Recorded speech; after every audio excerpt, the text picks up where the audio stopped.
Año 2322. Los hijos de la muerte de Dios. El mundo ha estado buscando a Dios desde hace miles de años, pero nunca lo ha encontrado. Con los avances científicos y las investigaciones hechas por arqueólogos, historiadores, filólogos y otros tipos de especialistas, los fundamentos históricos de las grandes religiones fueron demolidos en gran medida, y con ello la fe en los textos revelados, cuya distorsión, carácter inventado o falsedad histórica fueron comprobadas en muchos casos, disminuyó de una manera nunca antes vista, dando lugar a una abrumadora reducción de los seguidores de las antiguas religiones.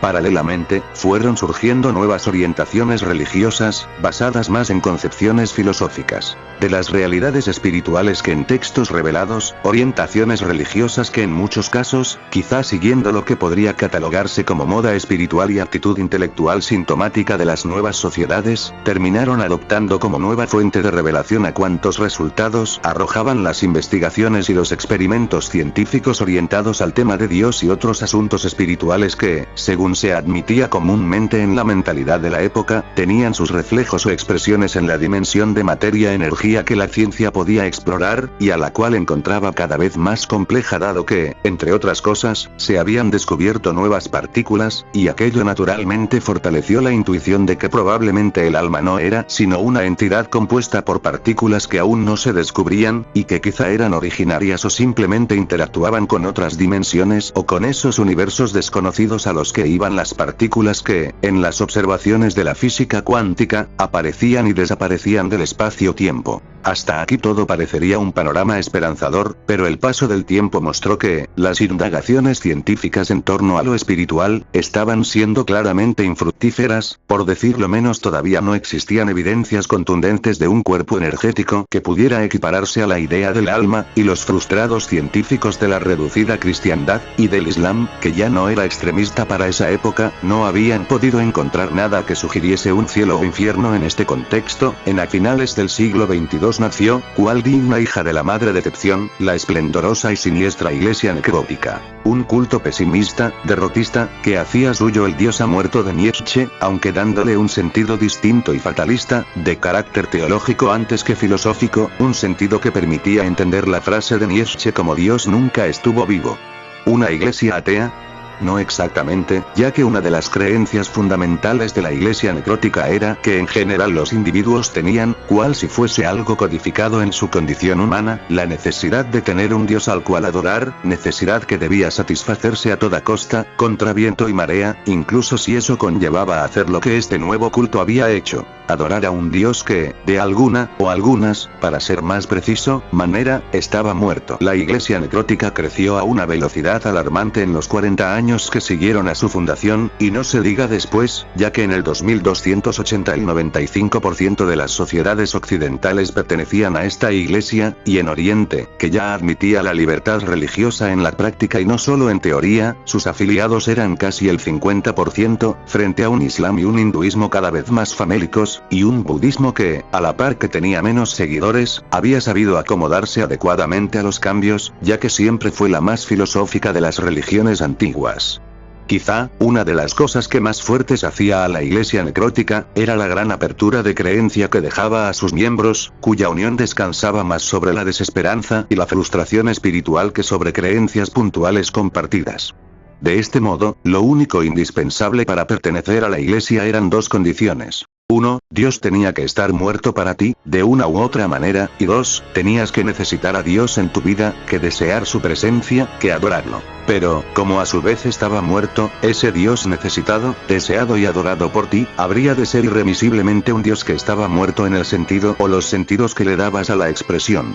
Así, las interpretaciones eran diversas, pero podemos citar estos ejemplos de los significados que se daba a la muerte de Dios. 1. Dios nunca existió, y en consecuencia se adora a un ente simbólico e imaginario, que de alguna manera representa esa necesidad de un padre de la que habló Sigmund Freud. 2. Dios es solo una ilusión perceptiva que el cerebro desarrolló para protegernos, psicológicamente, y que se expresa en el sentimiento y la intuición de que hay un ser absoluto y perfecto, perfecto en concordancia a nuestras necesidades emocionales, afuera y adentro de nosotros. 3. Dios es solo una forma sutil de energía universal que hemos divinizado porque se vincula a cosas que nos parecen superiores y porque todavía desconocemos cuál es su naturaleza exacta. 4. Dios es el aspecto más profundo de la psique humana, y tiene una naturaleza que todavía se desconoce en gran parte y, a la vez, es de tal condición que permite fenómenos parapsicológicos y nos une a todos nosotros energéticamente, por lo cual induce la ilusión perceptiva de que constituye otro dentro de nosotros, siendo que, a su vez, extrapolamos a ese otro en la realidad exterior, diciendo que Dios existe, pero no podemos saber cómo es, está más allá de lo que para nosotros es el bien y el mal, y es ajeno a nosotros, está ausente, sea porque no quiere interactuar o porque su naturaleza no se lo permite o hace que aquello le sea indiferente, ya que este Dios no necesariamente creó el universo, no necesariamente tiene sentimientos, y no es omnipotente, no es omnisciente en el sentido convencional, y no necesariamente está en todas partes, siendo que puede ser llamado Dios solo porque es trascendente y absoluto de algún modo, y porque también, de una manera que casi seguramente lo excluye de la categoría de persona y por tanto de la posibilidad de ser un Dios persona con voluntad, deseos, acciones, planes para nosotros o el universo, etc., participa de la condición de mente o, por lo menos, de la condición de conciencia.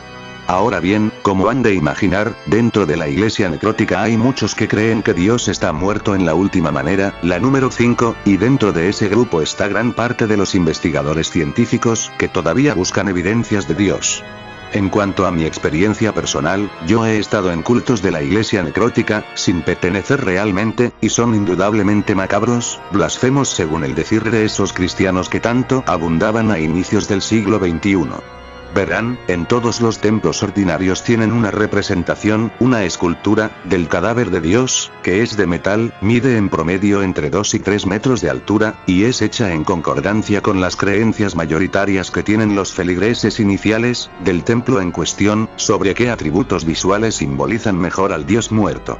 Entre tanto, en las catedrales se sigue el mismo procedimiento, pero las esculturas son vacías por dentro, para ahorrar dinero y representar el vacío inherente a los desarrollos de la idea de Dios en la historia de las religiones convencionales, mide entre 6 y 7 metros de altura, y además está cubierta por una capa de 2 centímetros de espesor, hecha con una sustancia hecha a base de huesos humanos molidos, de miembros que aceptaron en vida donar sus cadáveres a la iglesia necrótica, y un material descubierto en el 2105.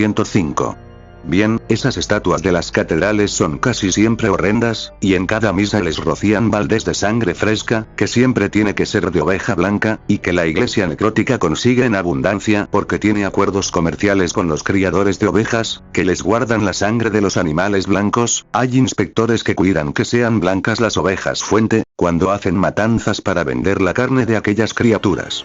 Tal vez esto huela a ritual satánico, pero no es nada en comparación con el magnífico espectáculo que brinda la Catedral de Carne, un magnífico templo que sirve como sede del cónclave necrótico y del Maestro Supremo, jefe mundial del culto. Y es que la Catedral de Carne es un templo esplendoroso, completamente cubierto, en su exterior, por músculos humanos y ojos finamente incrustados entre los músculos, todo perfectamente acomodado y conservado dentro de una translúcida sustancia, mejor que el formol, hospedada al interior de una capa de vidrio blindado de 5 centímetros, que recubre por completo aquella enorme pirámide metálica, en cuyo interior hay tubos transparentes que recubren el techo y las paredes, imitando la forma de las venas y bombeando sangre humana, donada por miembros de la iglesia necrótica, cada hora del día y de la noche, dentro de aquel macabro templo cuya representación del Dios muerto es una bestia de hueso, esa sustancia con hueso molido, que está muriendo, que mide unos 25 metros de alto, tiene varios brazos con manos grotescas, y muchas bocas y ojos que representan su omnisciencia. 24 de agosto del año 2322. Yo nací cuando ya la Luna y Marte habían sido colonizados, me formé como científico en diversas ramas, y para el 24 de agosto del 2322 todavía vivía en la Tierra, donde había desarrollado la mayor parte de mi labor investigativa, que giraba principalmente en torno a la pregunta de ¿dónde está Dios? Así, el 24 de agosto del 2322, yo llamé a mi amigo, el Dr. Stirr, un científico, quien era, junto conmigo, una de las pocas personas que se negaban a creer en la muerte de Dios. Buenos días, ojalá hayas descansado, hermano, le dije yo, saludándolo. Disculpa que vaya al grano, ¿has estado observando esa línea? ¿Has visto lo irregular que resultan sus patrones para la galaxia en que se encuentra? No, la verdad es que no he visto nada raro. ¿Qué pasa con esa línea?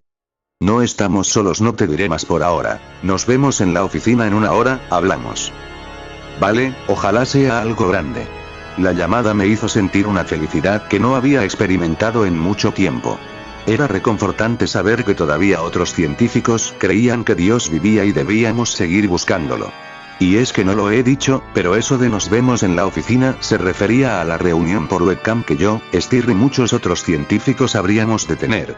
Era fascinante. Todos creíamos que Dios vivía, solo que, al final de la reunión, nos enfrentamos al problema de que el pensamiento del grupo se dividía en 2 líneas.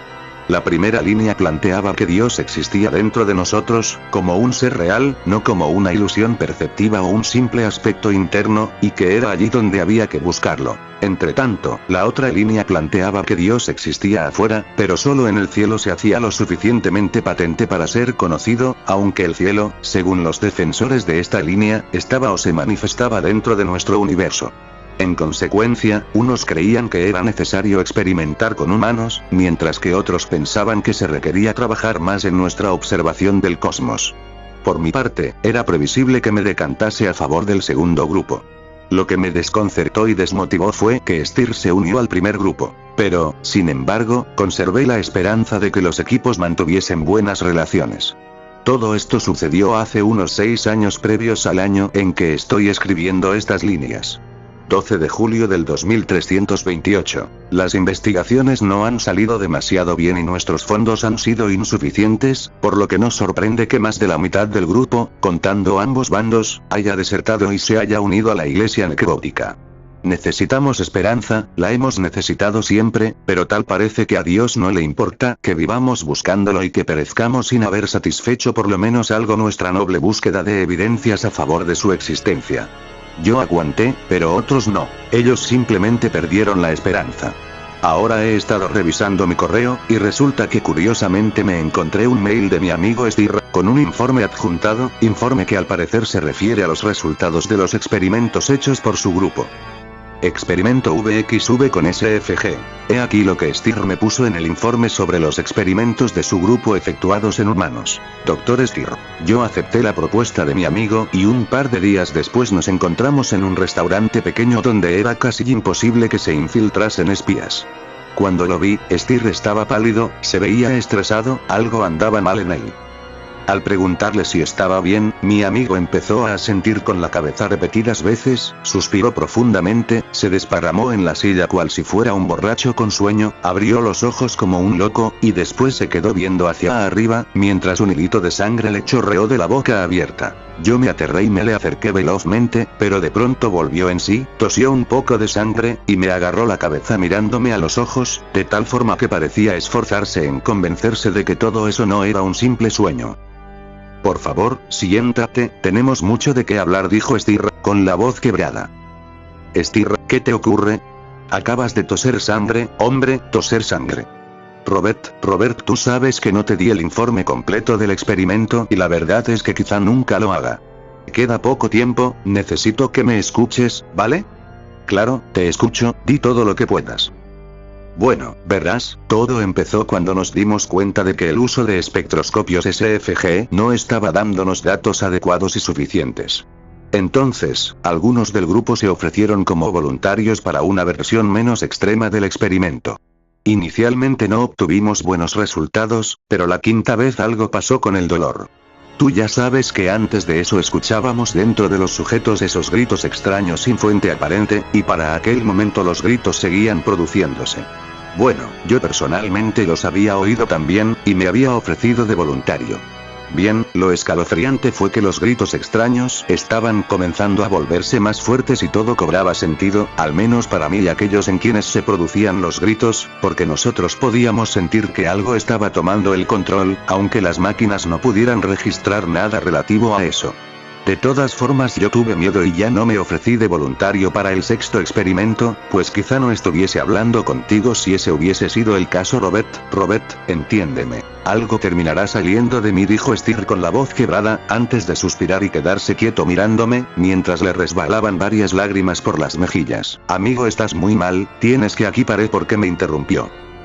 Tienes que ir. ¿Y qué le gustaría comer? Señor. Dijo Stir fuera de sí tras interrumpirme, con los ojos en blanco, vueltos hacia atrás como un poseído. Eso de los ojos en blanco fue lo último que aguanté, porque en ese momento sentí que mi vida corría peligro, y escapé corriendo a toda velocidad, escuchando tras de mí unos gritos aterradores, semejantes a los que me describió Stir cuando habló de los experimentos. Lamentablemente no pude correr mucho, porque a la salida del restaurante, yo estaba en el piso de arriba, me encontré con un grupo de guardias. ¿Qué ha visto? ¿Estuvo violento Stir? ¿Qué le dijo Stir? Con esas y otras preguntas me hostigaron los guardias, y después se llevaron a mi amigo, que ya había vuelto en sí y estaba siendo sujetado, llevado a la fuerza a una pequeña nave patrulla, mientras lloraba y clamaba libertad. ¡No! Ya no puedo soportar más el dolor. Tengan piedad de mí. Dios, ¿dónde estás? Ahora es que te necesito. Resucita. Aparece, cadáver omnipresente. Robert, ayúdame por favor, sálvame. Yo pude haberlo ayudado pero tuve miedo, demasiado miedo. Lo traicioné, le di la espalda, le fallé. Nunca me perdonaré. Después de que Robert se fue, me senté y lloré hasta que vino un científico que parecía importante. Entonces un guardia intentó fastidiar, pero el científico le ordenó que nos dejase en paz. Me di cuenta que era de los científicos que aún creían en Dios, y que era parte del equipo detrás de los experimentos que hicieron enloquecer a mi amigo. Según me dijo, tendría la consideración de decirme lo que no podía decir a casi nadie, sobre todo a civiles. A saber, sencillamente me informó que Stir había perdido la cordura, debido al dolor físico y a la angustia emocional que comportaban los experimentos, y también me dijo que yo y mi grupo podíamos seguir tranquilos buscando a Dios en el cosmos, pues quizá pronto acabaríamos encontrando algún planeta con la barba de Cristo. Esto lo dijo burlándose, el muy hijo de... ¿Realmente era cierto lo que me dijo el científico? ¿Seguiría vivo Stir? ¿Lo volverían a usar en experimentos en contra de su voluntad? ¿Había enloquecido solo por los experimentos o había algo más? Y finalmente, y más que todo, ¿acaso los experimentos tenían algo tan siniestro que Stir no podía y no quería decirlo y yo estoy todavía lejos de imaginarlo? Desde el día en que se llevaron a Stir, nunca más volví a saber de él, y aún no sé si vive o no. 9 de septiembre del año 2328. Jamás olvidaré lo que ha pasado hoy, que es el día en que he escrito todas estas líneas, refiriéndome a hechos anteriores para que entiendan a la perfección la magnitud de lo que pronto les revelaré. Maldita sea, maldita sea. Este día me ha marcado profundamente. Si eso que vieron era Dios, yo no sé cuánto tarde en perdonarlo, en dejar mi resentimiento, mi blasfemo resentimiento si no es Dios, pues mucho mejor, aunque creo que entonces tendría que pensar que se trata del diablo o de alguna forma de vida sumamente poderosa y sutil, una especie de supermente. Pero no, yo sé que ese era Dios, me lo dice la intuición. Bueno, en todo caso iré al punto. Hoy, tras años de esfuerzo, se estrenó el observatorio con los nuevos telescopios, unos telescopios que tardaron mucho en ser desarrollados, que costaron tanto que solo el Estado, al cual convencimos con gran esfuerzo, pudo pagarlo, unos telescopios especializados en detectar anomalías, y con un alcance jamás visto en telescopios anteriores. ¿Saben qué pasó? Fue indignante, fue atroz, fue un acto con la crueldad propia de un Dios que no conoce la compasión. El observatorio se abrió a las 3 de la tarde, y 5 de nuestros científicos se pusieron a trabajar intensamente, hasta que a las 7 de la noche recibimos una llamada en la central. Lo hemos encontrado, El rostro de Dios. Los patrones, nunca se han visto patrones así. Hay una mente, los patrones son organizados, fluyen, se comportan como si hubiera una mente atrás de ellos. Al oír esas palabras, todos nos miramos con la boca abierta. Era evidente que el emisor no mentía, pues hasta tenía la respiración agitada de la emoción y se oía a sus compañeros asentir. Sin embargo, apenas les dijimos que envíen la transmisión en vivo de lo que estaban viendo, no habíamos hecho eso antes para no distraerlos, escuchamos un ruido estrepitoso como del suelo abriéndose, e inmediatamente se escucharon destrozos y la comunicación se cortó. Media hora después de que la comunicación se cortase, llegamos al lugar y encontramos el observatorio reducido a ruinas, con todos los científicos muertos y los telescopios destrozados. Yo nunca creí en la Biblia, pero por curiosidad la estudié y en ese momento, cual relámpago que cae sobre el árbol y lo incendia, acudieron a mi mente aquellas palabras que supuestamente Dios dijo a Moisés, después de que éste le pidiera que se dejase ver y él accedió diciendo: pero te advierto que no podrás ver mi rostro, porque ningún hombre podrá verme y seguir viviendo. Éxodo 33, 20.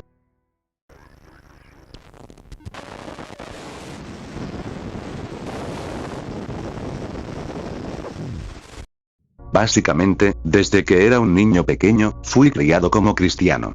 No solo era cristiano, sino que también era muy religioso en mi adolescencia, predicaba acerca de Dios a mis amigos, incluso me saltaba mi última clase del día en la escuela junto con mis otros amigos y teníamos nuestra propia clase de Biblia, yo era el maestro, el mentor de todos estos niños. Me decepcionó que mi madre no me dejara ir a una escuela privada para estudiar mi religión, pero no me afectó. A los 18 años me gradué de la escuela secundaria, mi hermano no pudo ver mi graduación porque estaba en la escuela en ese momento. Mi madre tampoco estaba allí, fue a ver su graduación de primaria. Yo también me sentí decepcionada con ella. Bueno, me encogí de hombros y seguí adelante, pensé que tal vez ella vería el video de graduación en casa. Saludé y sonreí para que la gente se sintiera más orgullosa. En mi discurso leí varios versículos de la Biblia, si no demasiados. Me avergoncé bastante después de leer unos 20 versículos del libro de Juan. Esa noche, me fui a casa.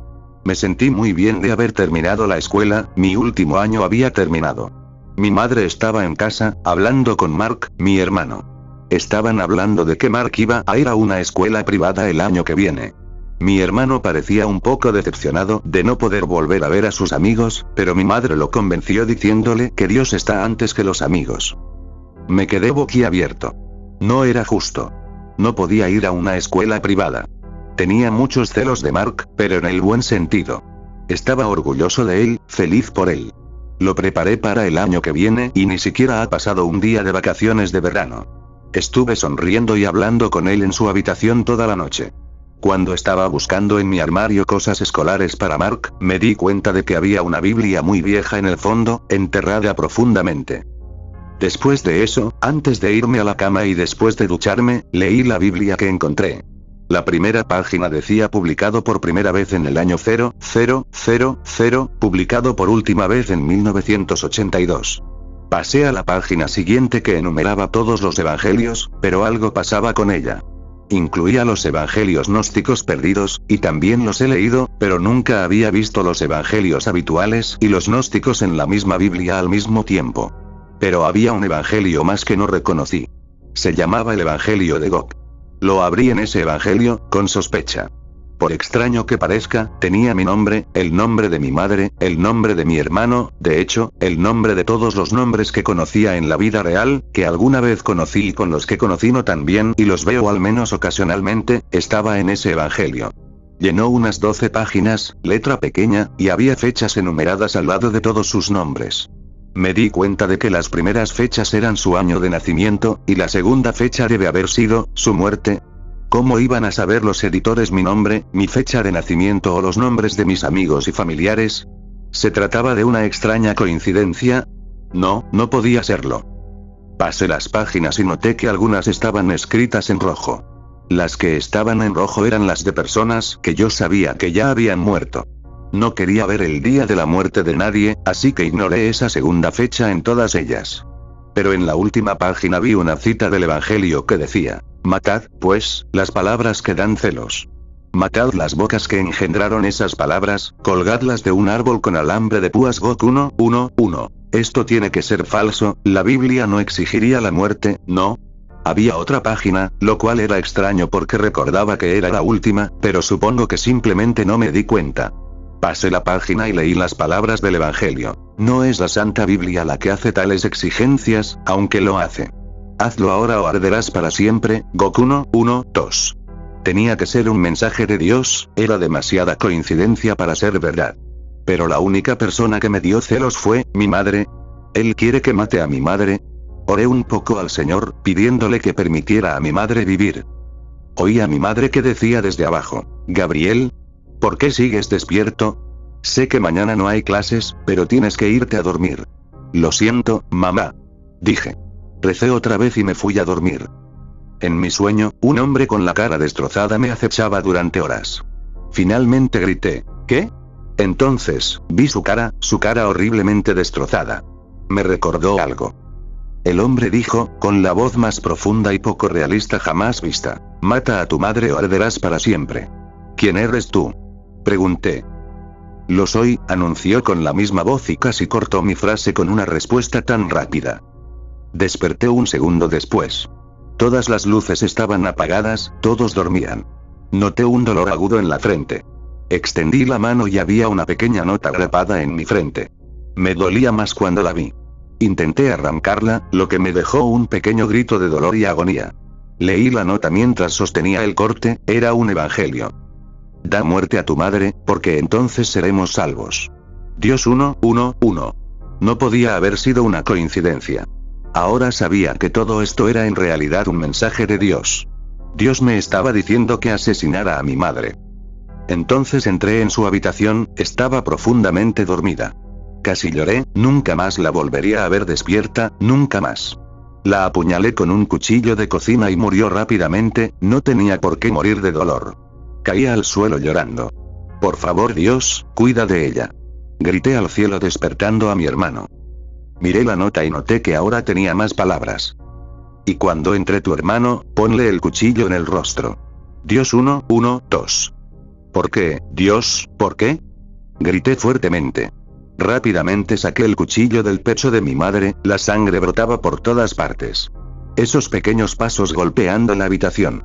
Tan pronto como entró, preguntó. ¿Qué pasa? Su pequeña y dulce voz se apoderó de mí. ¡No! Pensé. Era solo un truco. Mi hermano es Satanás, me está haciendo creer que es lindo e inocente, pero en realidad será el anticristo. Lo apuñalé en su linda e inocente cara. Casi rompí a llorar, pero tenía que seguir, más nombres aparecieron en mi mente. Debí haber matado a la mitad de mi vecindario en una hora.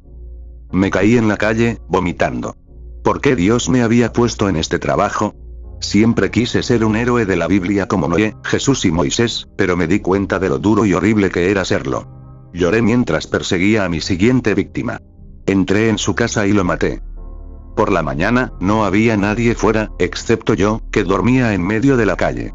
Todos estaban muertos, todos los policías. Ahora, esta ciudad era un pueblo fantasma. Me desperté y encontré otro mensaje de Dios alojado en el camino. La ciudad se ha llenado del espíritu impío de Satanás. Hay uno más que morirá y tú te darás cuenta de él tarde o temprano. Dios 1:1:3. Finalmente, solo uno más. Me levanté. Miré mi Biblia, todos estaban en letras rojas, lo que significa que estaban muertos, no había otra persona allí excepto yo.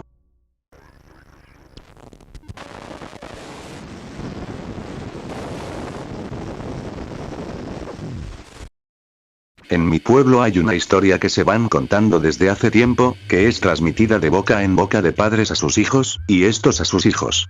Solemos contar esta historia cuando los jóvenes alcanzan la mayoría de edad. Mi abuelo me la contó a mí, en una noche lluviosa junto al danzante fuego de la chimenea. Era el año 1915, y corrían tiempos de guerra. En una hacienda no muy lejos de aquí, había un campesino. Yo mismo lo conocí. Y era un muy buen hombre, era un excelente trabajador y muy bondadoso. Pero cierto día, el capataz llegó y le gritó: «Tu casa se quema. Rápido. Rápido». El campesino corrió rápidamente hacia su hogar. Pero era demasiado tarde, la casa ya estaba consumida por completo. Su familia entera había sido calcinada, y los investigadores de la época concluyeron en que fue un simple accidente con la chimenea. El campesino no aceptó esto, y simplemente se marchó decepcionado a la iglesia a rezar. El campesino rezó, lloró, y entonces escuchó la voz de Dios. «Hijo mío, agradéceme que decidí que tu familia fuera la desafortunada y no tú. Hice mi voluntad, y por favor no me ruegues más». «Padre mío. ¿Qué cosas dices? ¿Eres acaso mi Dios o el diablo? Preferiría 1000 veces ser consumido en llamas que mi familia sufra». Y dicen que Dios escuchó eso, pero no le respondió. El campesino esperó pacientemente la respuesta, pero no llegaba, así que salió deprimido de la iglesia. Con lo que no contaba fue que varios leñadores estaban arreglando los árboles de la iglesia. Cortaron una rama y le cayó justo en la cabeza. Agonizó. Despertó en un lugar sin color. Lo único que poseía color era el cielo, rojo. Varias criaturas aladas volaban a su alrededor, y tan horrendas eran que creyó que eran traídas del mismísimo infierno. «Has cometido un terrible error», dijo una voz omnipresente. El campesino vio con horror cómo frente a él se elevaba enormes muros de piedra gris, tan altos que superaban la imaginación. Las criaturas aladas volaban alrededor de la entrada, que simulaba el puente de entrada a un macabro y tétrico reino. Y de esa entrada salió una figura negra como la muerte, horrible aunque el campesino no podía verla. Oh, horrenda criatura. Preséntate ahora y dime tu propósito, porque tu apariencia es tan horripilante que me entristece el alma. Yo soy Dios, dijo el ente. Imposible.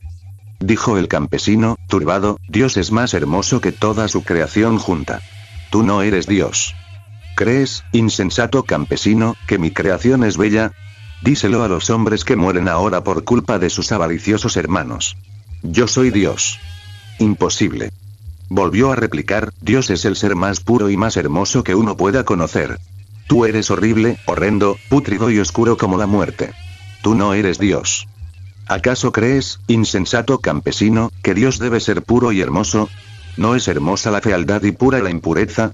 Yo soy Dios. Volvió a exclamar, y un coro de criaturas aladas se unió a él. Imposible. Dijo llorando, Dios vive en el paraíso, allá donde todo es tan blanco como la nieve de invierno. Hay ángeles, seres queridos y felicidad. Tú no eres Dios. ¿Acaso crees, insensato campesino, que el paraíso no existe? El paraíso es mi reino, el reino de Dios. Ángeles.